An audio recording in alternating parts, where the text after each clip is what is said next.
Oh man. So, I'm so sorry. I haven't posted anything in the last couple of days. First and foremost, thank you so much. We're up to six subscribers now. I know that doesn't seem like a lot, but to me, that's a lot. Okay, that means that six of you went out of your way to subscribe when you didn't have to, right? Which means that obviously something from my videos caught your attention, and I appreciate you. Thank you so much. That being said, it has been an eventful couple of days. I wrote a pre-trial demand letter to the commercial business that violated our rights, stole my wife's identification, and then a ton of other crimes, right? I went and the video that I showed you earlier, talking about what to do if businesses call you before 8 a.m. and wake you up. I sent out the 3 forms that I told you guys about. I sent those out, so I should be hearing back hopefully within 30 days for both of those, the pretrial demand letter and then the cease and desist for the other business. So there's that. And then today I tried to get everything taken care of through the police department, right? Because when a crime's committed, if you don't report it, there's penalties, there's fines, there's technically laws that you're breaking by not reporting crimes, right? And I'll discuss those more in just a bit.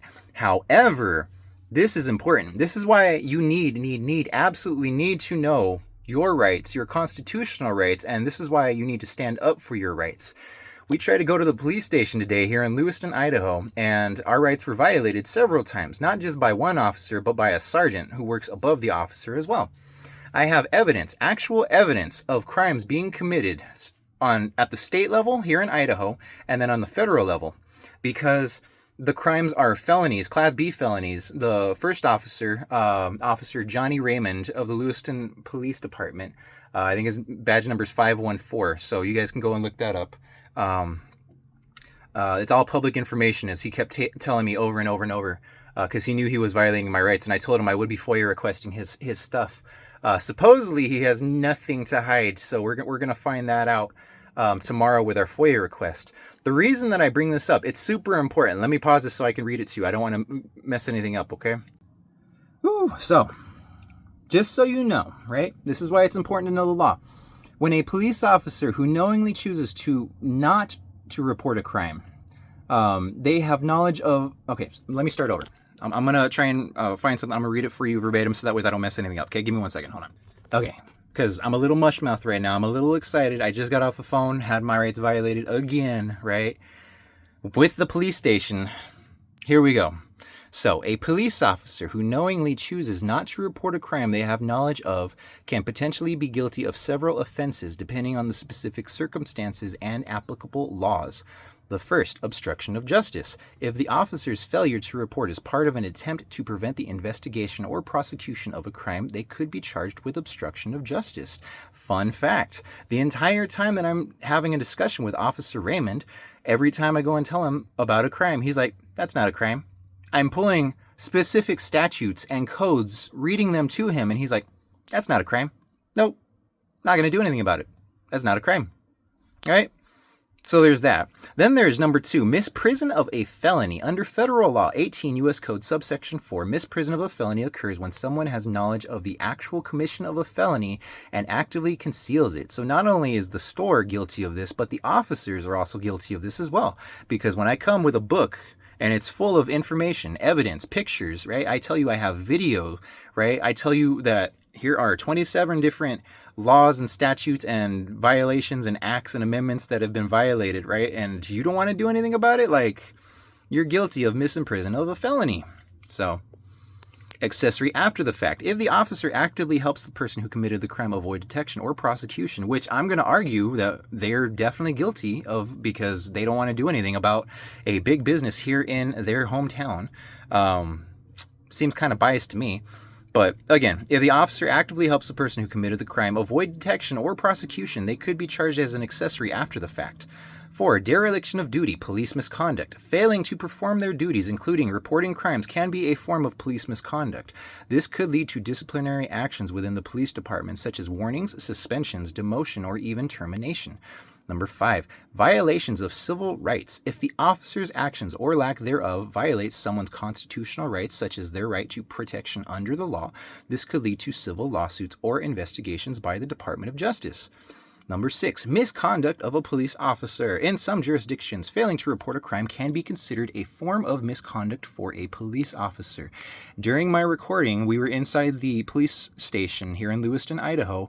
I was recording based off of my First Amendment right, because we have the right to record in public, and you also have the right to petition peacefully the people in charge, right? So government officials, public officials, right? Public servants, right? You have the right to record them when they're in uniform, when they're doing their duties, right? You technically have the right to do that even when they're off the duty and they're just in regular clothing and they're just on the street, right? In public. You're not allowed to go and mess with them in their private lives. You can't go and like stalk them in their homes, put cameras in their windows, right? Like, oh yeah, I see you, what you doing, what you wearing. No, you can't do that, okay? You can't do that, right? But again, these officers, both Johnny Raymond of the Lewiston Police Department, I believe his badge number is 514. I will have to double check that. And his sergeant, I don't remember his. I'll find that in just a second, and I'll put it on the screen for you. But they're both guilty of all of these. So important considerations, right? So mandatory reporting laws. Police officers, like other professionals, may be subject to mandatory reporting laws, particularly regarding crimes against vulnerable populations like children. When I go and I tell the guy that I read very specifically that there's exploitation of the elderly, right? Exploitation and abuse of elderly people, right? This very clearly goes in. I don't understand, right? But again, no crime committed. So, but again, failing to report in these cases could lead to specific charges. Intent. For many of these offenses, proving that the officer knowingly failed to report is crucial. I have a video, right, 30 minutes where I recorded, because the first 15, 20 minutes that we were in there, he was just like, that's not a crime. That's not a crime. Please explain to me how that's a crime. And I'm pulling statutes and codes for him, and he's like, that's not an Idaho code, so I don't care about it, right? Like, dude. All of these are Idaho codes. I just told you it's a $50,000 fine in Idaho. I just read for you the specific statute, right? Like, so for instance, robbery, the specific instance, the sergeant was like, okay, what code did you read specifically? And I'm going to try and find that screenshot for you real quick. Hold on. Maybe, I don't remember. Hold on. Let me try and look it up like this. Okay, so this is the one that I read for him. I read Idaho State Legislature 18-6503. That is the very specific. It tells you if you commit robbery in Idaho, you're going to pay a $50,000 fine and 10 years prison, right? That's the code that I read for the guy, okay? He's like, that's the fines and penalties for robbery. Like, yeah, no shit, Sherlock, read the rest of it. So he went and he read 18-6501, which is robbery defined. Robbery is the felonious taking of personal property in the possession of another. That means that if somebody were to take my wife's ID against her protest, right, and they don't give it back, that's robbery. That's literally verbatim what happened. And that's exactly how I told the guy. I was like, you literally read out loud what happened. That is exactly what I read to you. That is exactly how I told you. There's no crime that was committed. Like, how is that how is that robbery? How is that connected to the incident at hand? I literally told you they took her ID against her, right? Like, literally, right? Took it from her person or immediate presence and against her will, right? Accomplished by means of force or fear, right? When they physically take something from you, that's by force.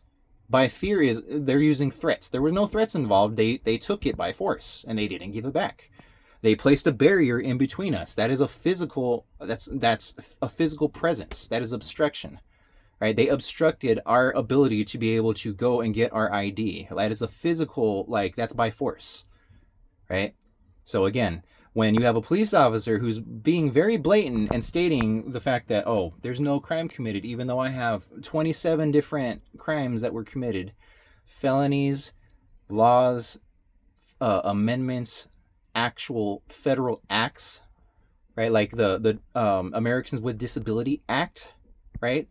That's a federal thing. It's like a $250,000 fine for violations, right? There's prison time attached with that, right? Like, there's dozens and dozens of civil rights violations that were broken, and these police officers state that there's no crime.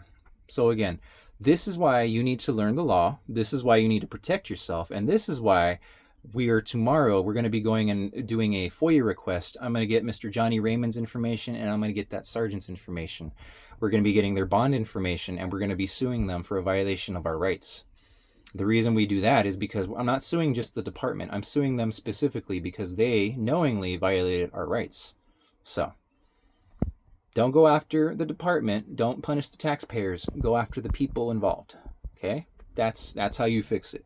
We hold everybody accountable.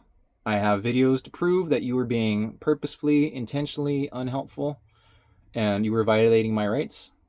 So, now the ball's in your court, right? That's what this channel is all about. We're going to learn to protect ourselves, learn to protect others. If you like what you see, please like the video, subscribe. To the 6 of you out there, thank you so much for watching. There's actually quite a few. There's a section on YouTube. It showed me how there's returning people. Some of them are coming back from the shorts and some of them are coming back from the videos, but there's like 19 of you all together, right? So that means that aside from the 6 of you who subscribe, there are 13 other people who actively are like, hey, let's go see what Fuzzy Face did today, right? Like, but I will talk to you here in just a little bit. I'm gonna check on my plants. It was hot today. It was hot. The tips of my plants are starting to curl up and burn slightly, so I gotta get them some more nutrients and some more water. But yeah, I know specifically Sunny, she wants some nitrogen. So be sure to get the supplements in order. But thank you all for watching. Please like the video, follow for more. I don't know if I'm gonna post the actual recording of the police officers and how they are violating our rights, because the first video is like 30 minutes and I gotta filter through a bunch of that, because basically the kid was just repeating himself over and over and over, sounding very ignorant. It made me mad. Like, and then he's going to go and try and talk to me about how, oh, you've been trying to insult me. It's like, no, I've been reading verbatim from my book. The fact that you were taking it as an insult, that's on you. That's not my fault. I told him that verbatim to his face. Like, I don't care if you're getting upset. Like, learn the law. Do your job. So, but 2 different officers tonight violated our rights. We will be proceeding with litigation against them. So, yeah, we're probably not going to be able to live here in Lewiston, Idaho for very long because everyone's going to hate us. However, learn to protect yourself, learn your rights, constitutional rights, not just I feel this way, so it should be. No, like, learn the actual laws, okay, people? Stay safe. Stay out of trouble. I'll talk to you later.